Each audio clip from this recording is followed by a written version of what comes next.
कलम तोड़ दूं या कि करताल रख दूं, कहाँ जा रही है सामाजिक व्यवस्था। हम ही मारते हैं, हम ही मर रहे हैं सिस्टम में क्योंकि भरी दुर्व्यवस्था। अपनों के दुश्मन जो बनते न अपना, हालात तो ऐसे कभी ना बिगड़ते। राइफल रिवाल्वर या पिस्टल लेकर बहुत अच्छा होता जो बॉर्डर पे लड़ते।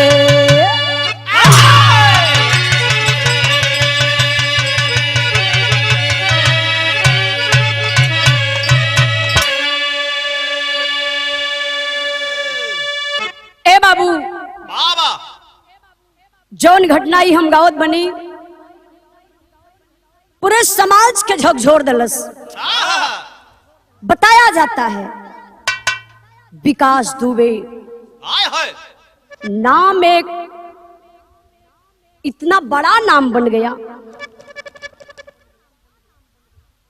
कि बताने में भी शर्म आ रही है। ऐसे लोगों का नाम लेना चाहिए जो समाज के काबिल हैं। मैं बताती हूं कि अपराध करने वाला ही अपनी मिट्टी का है और अपराध को मिटाने वाला भी अपनी मिट्टी का है। मारने वाला भी अपने मिट्टी का और मरने वाला भी अपने मिट्टी का। क्यों आज हमें एक दूसरे के ऊपर भरोसा नहीं है? हमें तो एकजुट होकर के उन दुश्मनों से लड़ना चाहिए जो हमारी सीमा पर हमारी जमीन की ताक में है। मैं बताती हूं एक सिपाही भाई की जिंदगी और एक फौजी की जिंदगी क्या होती है। एक लाइन कव्वाली का टुकड़ा बमाली।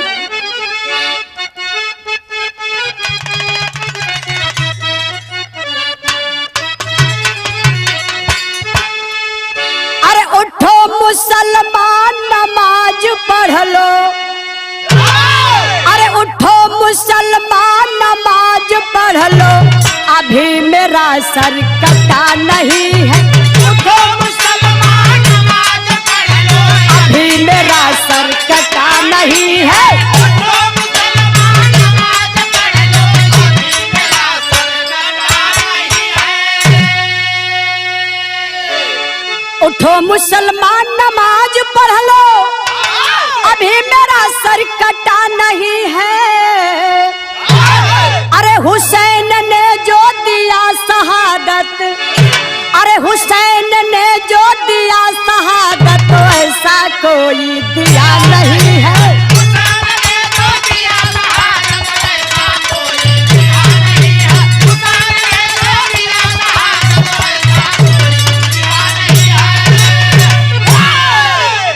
भाव पर गौर करी मास्टर साहब। अपनी नींद उड़ा के देता, अरे अपनी नींद उड़ा के देता, हर आंखों को नींद सिपाही।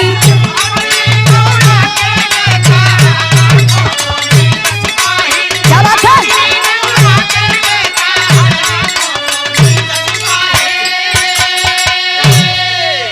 अपनी नींद उड़ा के देता, हर आंखों को नींद सिपाही। फिर भी क्यों घर के दुश्मन से, फिर भी क्यों घर के दुश्मन से होता आज शहीद सिपाही।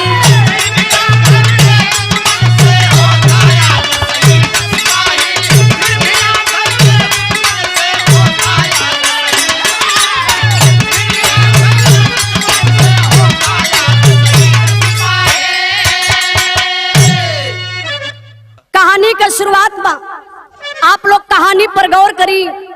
कहानी कहां से कैसे लिखल गई मास्टर साहब?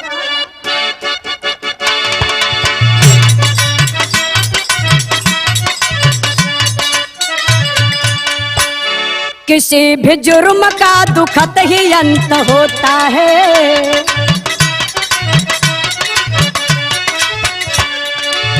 फिर फिर भी क्यों कफन को खून से भिगोता है।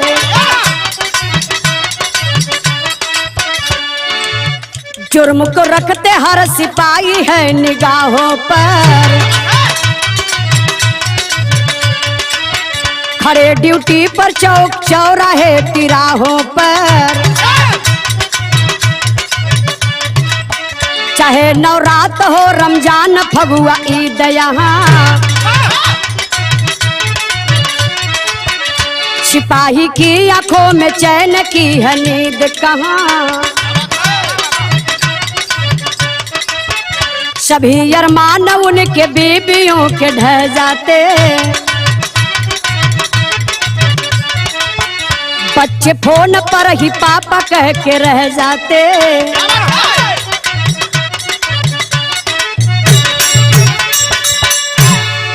ए बाबू देखिए, ड्यूटी तो ड्यूटी होला हो, चाहे वो सरकारी ड्यूटी हो चाहे वो प्राइवेट ड्यूटी हो, लेकिन आज दो को ड्यूटी बड़ा मुश्किल बा।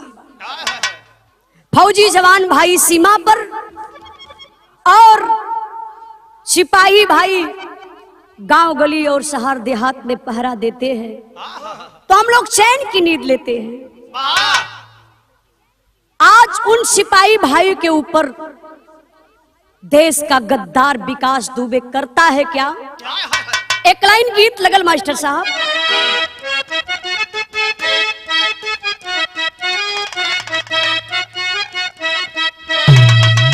कि जब तू ही जईबा रजाऊ पूरा भी बन जिया हो, कजरा नयान में रही, कजरा नयान में रही, हमरा के काव काली अइबा हो, कजरा नयान में रही।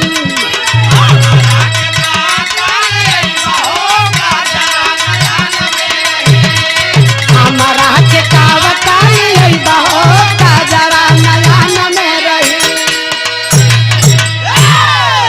भाव पर आप लोग गौर करिए, कितना बढ़िया लाइन हमारे गुरुजी लिखले बड़न कि केहू खाला मेहनत मजदूरी का कमैया हो, यही से रोजी रोटिया चले।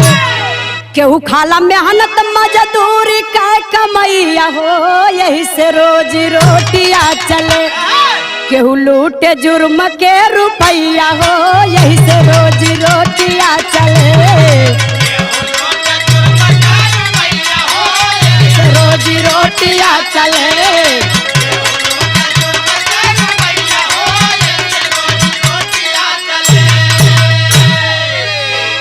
रहला विकास दुबे जन्मल बिकरू गांव में,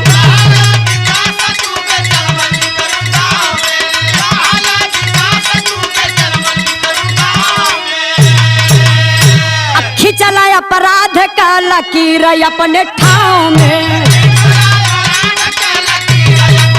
क्या बात है?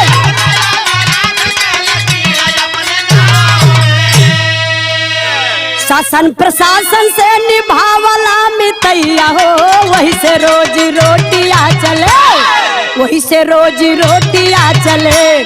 रहला छिपाई के बुरैया हो, वही से रोजी रोटिया चले।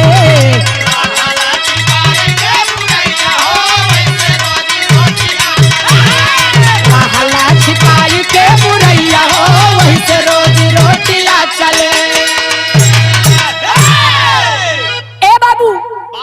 कानपुर देहात से 50 किलोमीटर अंदर एक गांव बा, जौना गांव का नाम बा बिकरू। वहां का निवासी विकास दुबे नाम का एक व्यक्ति, जो दिन प्रतिदिन इतनी बड़ी तरक्की कर गया, सभी से मिल मिलाप रखने की वजह से उसकी कामयाबी का राज किसी को पता नहीं चला। पता नहीं किस मजबूरी में उस आदमी के हाथ से सन 2000 में सह प्रिंसिपल बिंदेश्वर पांडे जी का मर्डर हुआ, जो यह पहला मर्डर था। फिर उसके बाद बाबू राम का मर्डर, फिर उसके बाद केवल बिजनेसमैन का मर्डर हुआ। शासन प्रशासन की नींव तब हिल गई जब 12 अक्टूबर 2001 में राजमंत्री दर्जा प्राप्त संतोष शुक्ला जी का मर्डर हुआ, वो भी थाने के अंदर, तब पूरा सिस्टम हिल गया। हुआ क्या? एक लाइन गीत लगल मास्टर साहब।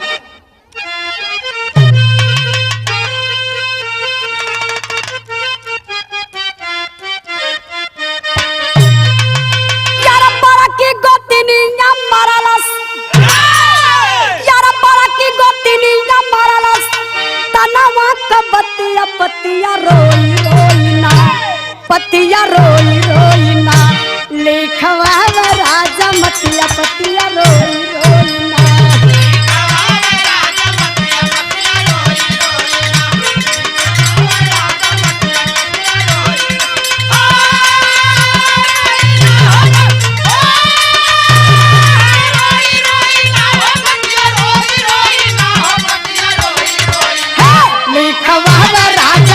पतिया रोई रोई ना,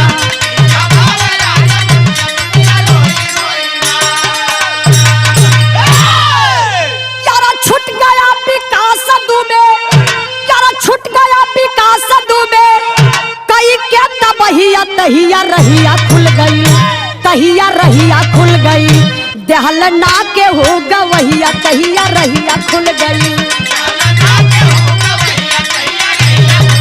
क्या बात है?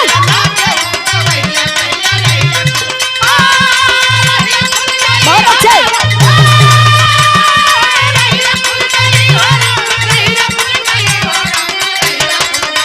दहलना के हो गवहिया तहिया रहिया खुल गई।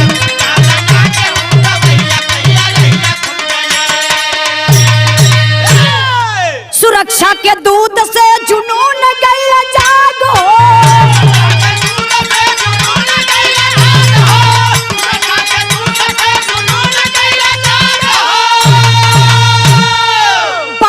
सपोला से विकास पर कनागो।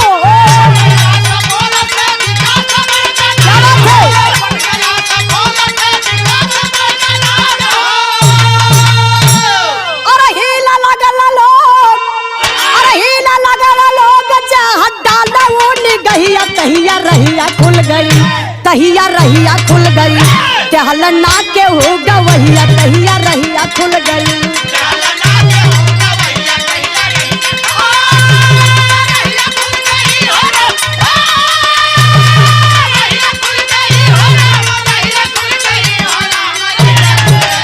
टहलना के हो गवहिया तहिया रहिया खुल गई।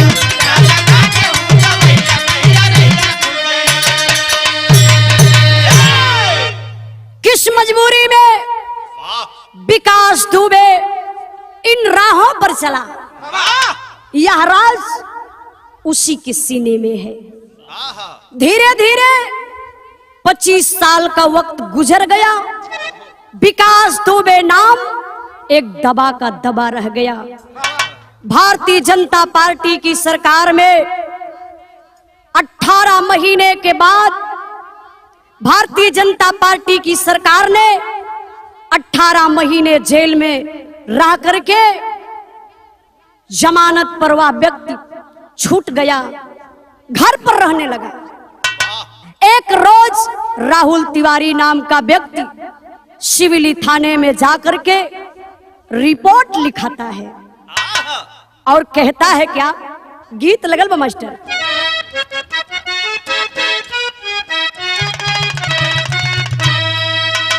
का हम बताई का लिखाई हमारा पाटिया, कि का हम बताई का लिखाई हमारा पाटिया, लूट लिहल जागहा जमीनिया साहब हो विकास दुबे नाम।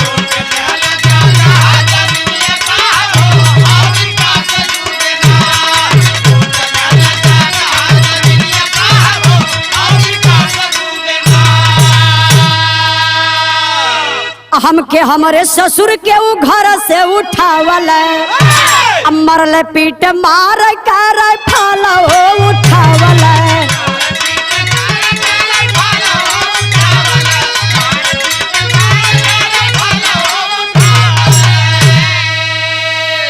जबरी करवा लिहल सैनिया साहब हो, जबरी करवा लिहल सैनिया साहब हो, हमारो एक कट्ठा। जब राहुल तिवारी जाकर के थाने पर रिपोर्ट लिखाते हैं और बताते हैं सर विकास दुबे हमें और हमारे ससुर जी को किडनैप कर लिया, उसके बाद बहुत मारा पीटा, मारने पीटने के बाद जो हमारी जमीन थी, जो हमारा घर द्वार था, रहने का ठिकाना था, सब कुछ की वो साइन करवा लिया।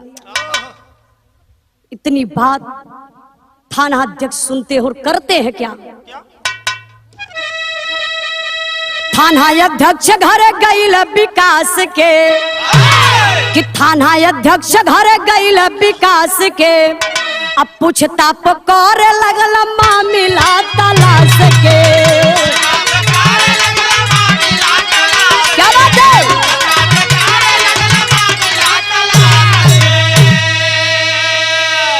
उल्टा सीधा सुनल बचनिया साहब हो, तब कर जवा लागल घाव। ए बाबू, ए बात के थाना अध्यक्ष सुन करके बर्दाश्त नहीं करते हैं। एक वर्दी की गरिमा होती है। क्या बात है? और थाना अध्यक्ष महोदय कहते हैं खाकी वर्दी में रहकर हम, अरे खाकी वर्दी में रहकर हम अपमान भला क्यों सहते हैं? शेर ससीना लेकर के गीदड़ की तरह क्यों रहते हैं? इससे अच्छा तो घर पर रहना, इससे अच्छा तो घर पर रहकर हम ईंट पत्थर ढो लेते। रोटी नहीं मिलती तो बच्चे के साथ हम भूखे पेट सो लेते। सजा के दल आला अफसर, और सजा के दल आला अफसर सब बिकरू गांव को निकल पड़े, उसको मार गिराना है। और तान के पिस्टल उछल पड़े। थाना अध्यक्ष महोदय अपनी पूरी टीम को साथ में लेते हैं और बिकरू गांव की तरफ बाबू निकल देते हैं। होता है क्या मास्टर साहब?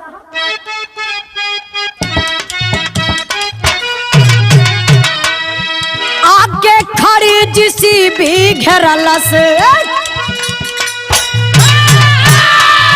आगे खड़ी जिसी भी घेरलस, पूरा राहिया कर उछहिया, पैदल चलल सिपहिया ना।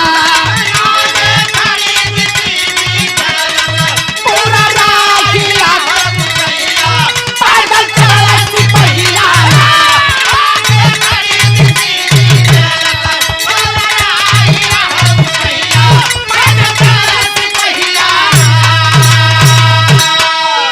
छत पर गैंगस्टर का घेर,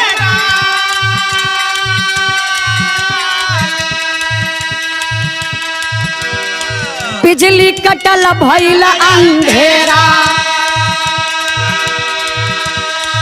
चला के 100 राउंड गोली, रात में खेलल खूनी होली। तो टोली बिकल सिपाही गिरल, भर के याहिया भर उछहिया, पैदल चलल सिपहिया ना।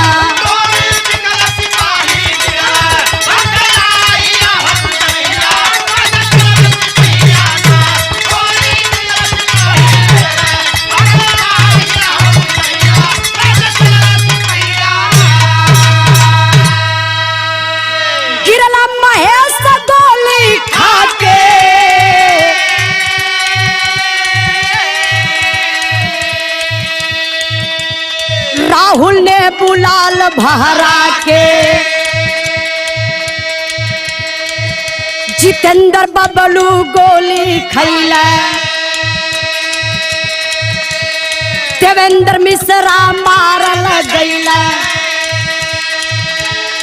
मरल तान में कुल्हाड़ी कमर पर नीरा मोहिया करता बहिया पापी भगल मुदैया ना।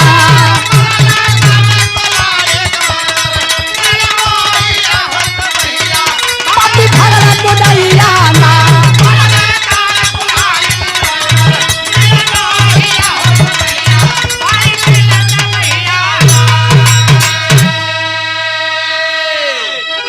पुलिस की टीम जब बिकरू गांव में पहुंचती है तो विकास दुबे के साथ जितने वो बदमाश रहते हैं छत पर चढ़ करके बाबू गोली बरसाना शुरू कर देते हैं। सिपाही भाई शहीद हो जाते हैं। होता है क्या, वहां की स्थिति है क्या मास्टर साहब?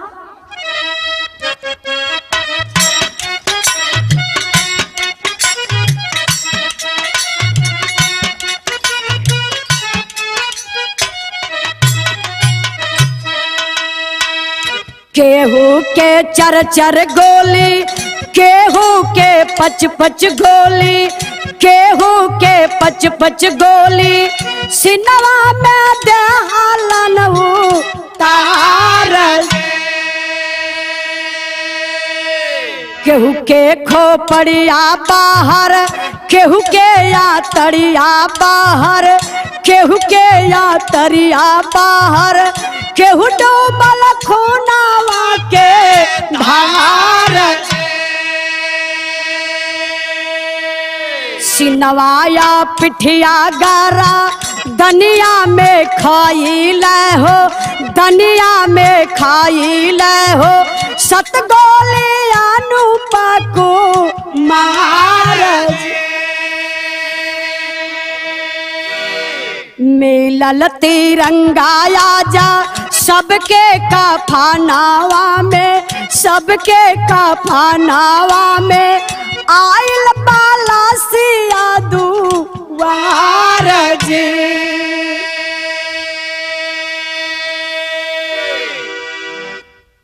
ए बाबू, सारी गोलियों से विकास दुबे के बदमाश हमारे सिपाही भाई को भून देते हैं। वो स्थिति थी, लोग भागना चाहते थे, अचानक ये कहां से हो रहा है कोई को कुछ पता नहीं है। कोई लेटरिन में जाकर के छुप गया, खींच करके वहां से बाबू गोली से भूनना शुरू करते हैं। कोई किसी के घर में जाकर के छुप जाते हैं सिपाही भाई, वहां से भी वो बदमाश पापी नीच कमीना निकाल करके गोली चलाना शुरू कर देते हैं। इतने ही नहीं बाबू, मारने पर भी मारते हैं। कुल्हाड़ी से पैर को काट लेते हैं, कमर पर कुल्हाड़ी चला देते हैं। उस पापी विकास दुबे की इतनी बड़ी सोच थी, लाश को भी मिटाना चाहता था कि कोई पता ना पावे कि लाश कहां चली गई। पेट्रोल का इंतजाम कर लिया था, लेकिन तब तक कुछ सुनगुन उसको पता चला कि आगे कुछ होने वाला है, तो लाश को छोड़ करके वो पापी फरार हो जाता है। हमारे सिपाही भाई कहां कहां के थे? रायबरेली के बनपुरवा में महेश यादव की, नेबुलाल की प्रयागराज से 60 किलोमीटर दूरी भीटी गांव में, अनूप कुमार की प्रतापगढ़, मथुरा में जितेंद्र कुमार की, झांसी में सुल्तान सिंह की, आगरा में बबलू की, गाजियाबाद में राहुल की और बांदा जिला के सहेबा गांव में डीएसपी देवेंद्र जी की लाश आती है। परिवार के लोगों में जैसे पहाड़ टूट जाता है। जब 8 शहीदों की लाश पुलिस लाइन में एक साथ सीएम के सामने तोपों की सलामी दी जाती है, तो होता है क्या? टेरी का भाव मास्टर।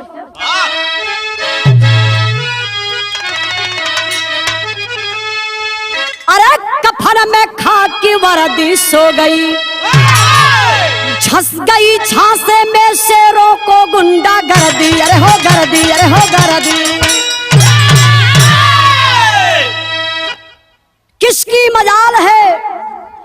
अरे किसकी मजाल है जो छेड़ दे दिलेर को, गर्दिश में काट लेते हैं कुत्ते भी शेर को।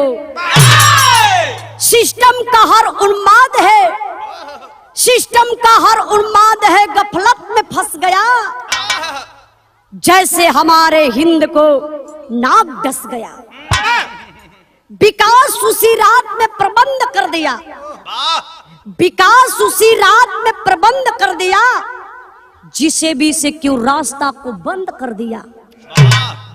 या बात है जहन में, या बात है जहन में सारा प्रश्न ला रही, कैसे पता चला पुलिस की टीम आ रही। कैसे जिए माता पिता का नूर चल गया, अरे कैसे जिए माता पिता का नूर चल गया, सुहागिनों के माथ का सिंदूर चल गया, ओठों पर खुशहाली का बझौना चला गया, ओठों पर खुशहाली का बझौना चला गया, बच्चों के हाथ का तो खिलौना चला गया।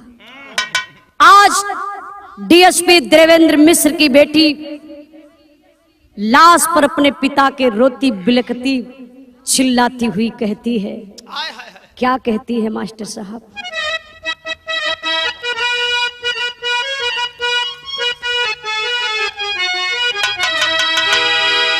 छोड़ी के पार इलाका पापा तू ये पापा,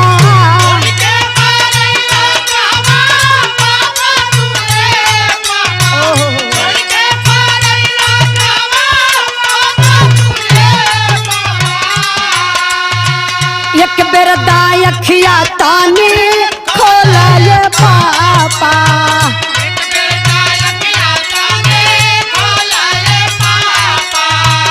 एक बेर दाई अखिया तानी खोला ये पापा।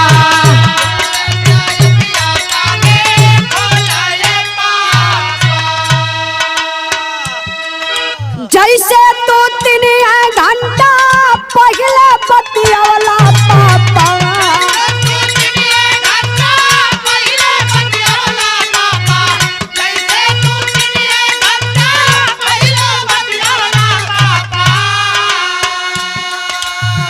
एक बेरी फेरो दातो बोला ये पापा,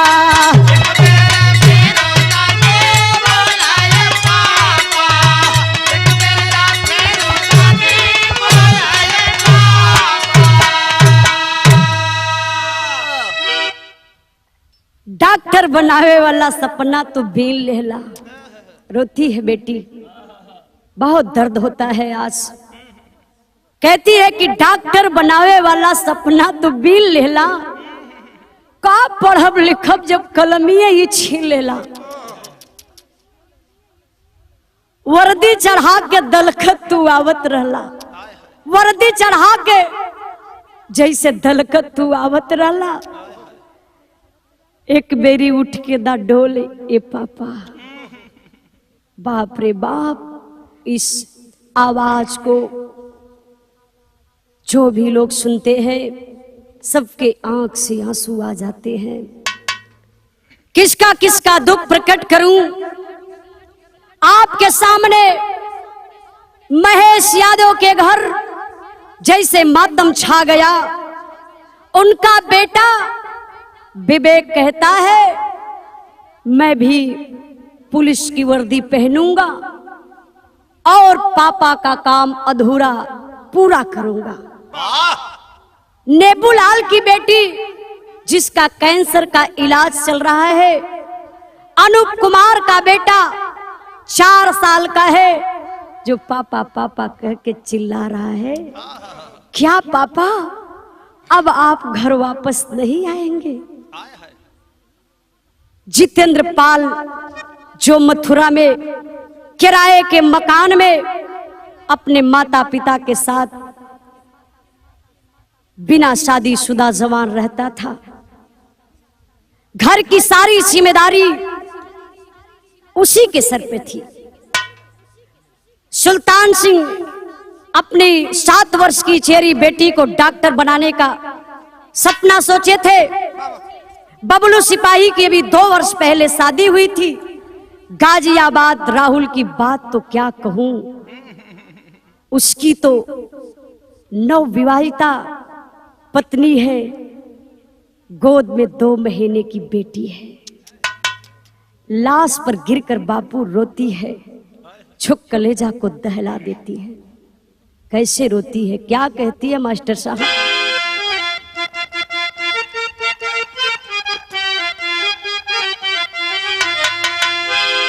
बा 15 महीनवा का हरदिया सदिया कई के हो, हरदिया सदिया कई के हो, जन्म जन्म के दे गैला दरदिया सदिया कई के हो।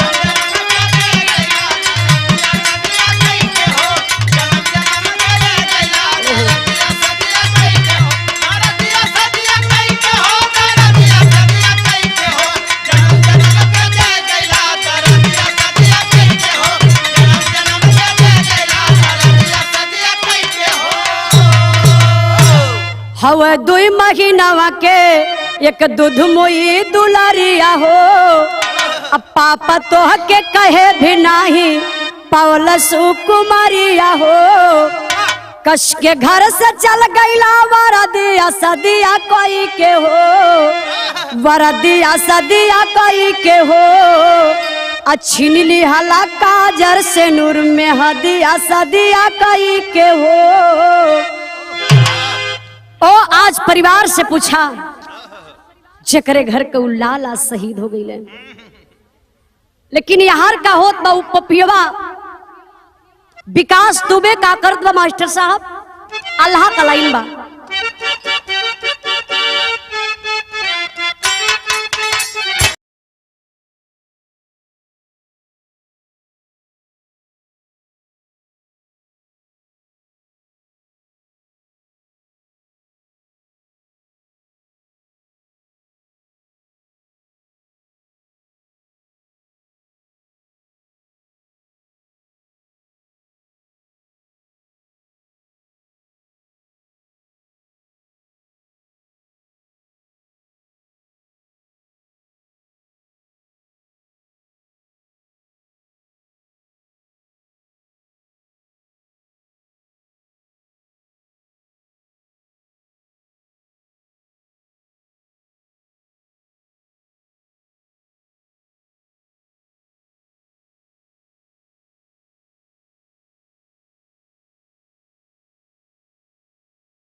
महाकाल के मंदिर में चेयरमैन के कहने पर रूबी यादव एसपी को खबर देती है और कुछ फोटो गूगल से सर्च करके विकास दुबे को पहचान लेती है।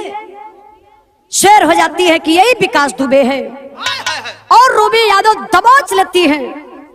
रूबी यादव जब दबोच कर पकड़ लेती है तो वह चिल्लाने लगता है, मैं हूँ विकास दुबे कानपुर वाला, मैं हूँ विकास दुबे कानपुर वाला।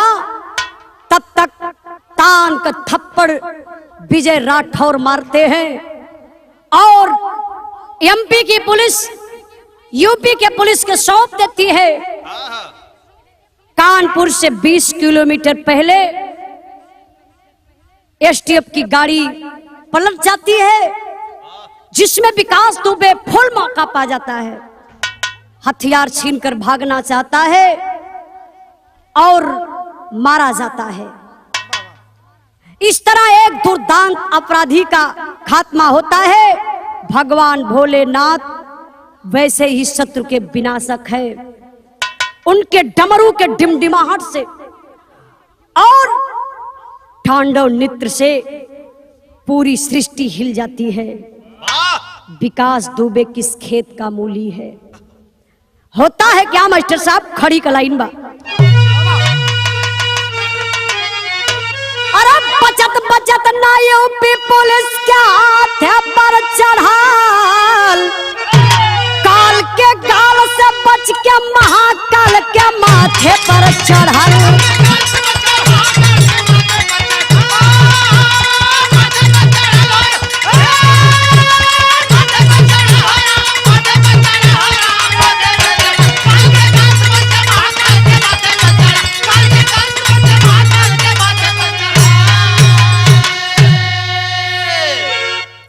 जब त्रिलोकीनाथ रुद्र तेवर तान के शत्रु के विनाश करे, खाई खुआ फान के।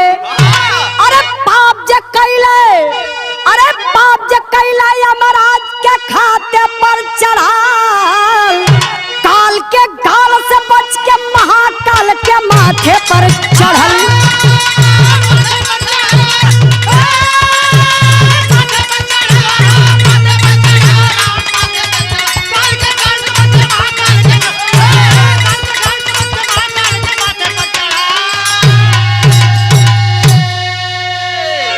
सही में कहल गइल बा। पहले का पुरनिया दादा लोग एक कहावत कहे कि बुरे काम का बुरा नतीजा, बुरे काम का बुरा नतीजा ना मानो तो कर देखो, जिसने जिसने किया है यारो उसका उसका घर देखो।